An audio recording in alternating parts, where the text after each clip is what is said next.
Choosing the right filters may feel difficult if you're new to the wonderful world of landscape photography. So in this video, we're going to discuss a few helpful filters that will make it possible for you to get started doing long exposure shots on your next landscape or cityscape shoot. We're coming to you from downtown Zurich, Switzerland. If you're new to our channel, don't forget to subscribe and turn on notifications so that you don't miss our next helpful video.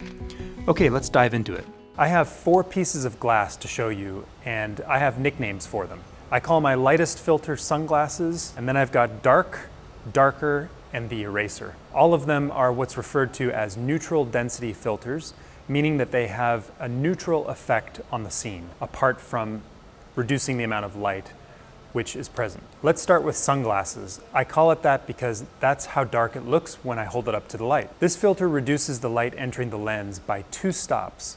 That means that it cuts the light in half, then in half again. So in the end, only 25% of the light is going to make it into my lens. This light reduction means that I can expose the shot for 4 times as long as I would have been able to without it. This is a filter which came in my Lee digital starter kit, and it continues to be one of my most used filters for landscape photography. I highly recommend it. The next one, which I call the dark filter, is a 6-stop filter, which dramatically reduces the light entering the camera. Remember that each stop of ND cuts the light in half. This filter cuts the light in half, then half again, half of that, and half of that, 6 times, until I end up with 1.25% of the existing light in the scene actually making it into my camera. Whoa, that is a huge difference.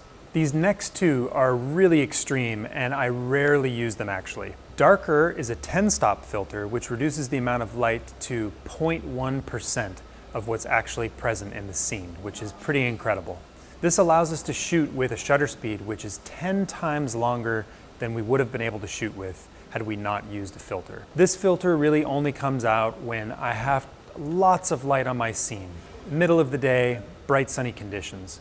I find that it's usually overkill early in the morning or late in the evening when the light tends to be good for landscape shooting anyway. My darkest filter is a 16-stop ND, and it's actually nicknamed the eraser.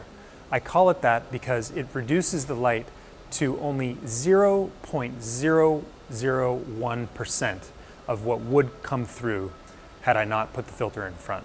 This means that I can shoot 16 to 17 times as long as I ordinarily would, and that allows me to open the camera for multiple minutes. This filter comes out when I'm trying to make a crowded place, like the famous Grossmünster Bridge, look completely empty on a Saturday afternoon.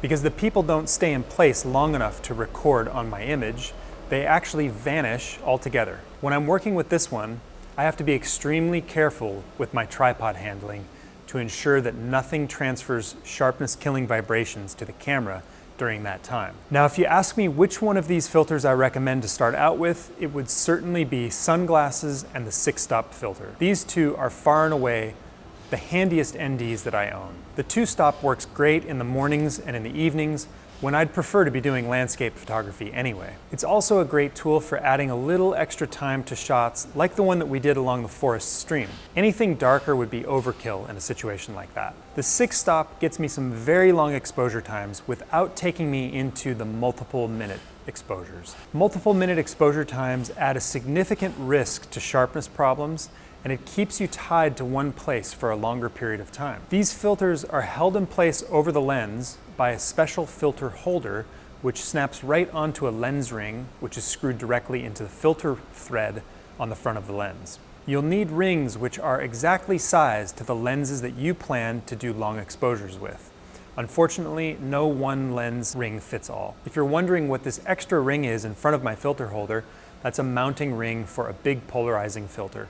We'll come back to that in a future lesson, but for now, I'd like to keep this tutorial focused on the square ND filters. You might have collected 1 or 2 circular ND filters along the way, and may be wondering if those are appropriate here. Absolutely, they're great, though you're usually not going to find circular filters in the ultra dark varieties, such as my 6, 10, and 16-stop square filters. The reason why you see most landscape photographers using the bigger square filters is because they can be adapted to multiple lenses by purchasing additional lens rings.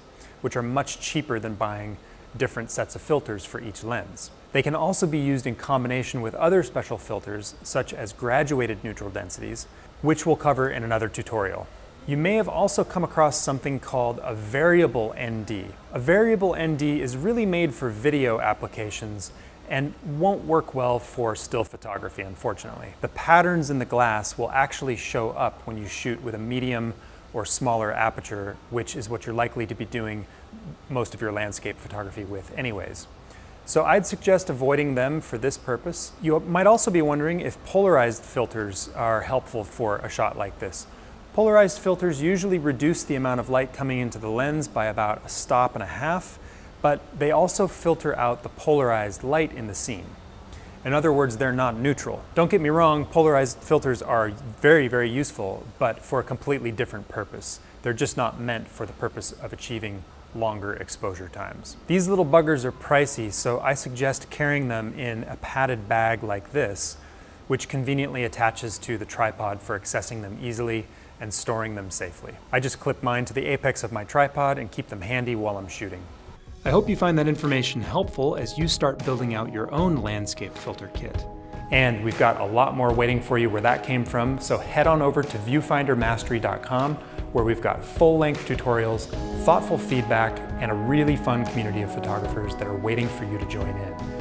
And while you're there, go ahead and download our free Top 10 Purchases Guide if you'd like some advice on must-have gear items that won't break the bank. Don't forget to subscribe, and we'll see you in the next video. Thanks for watching.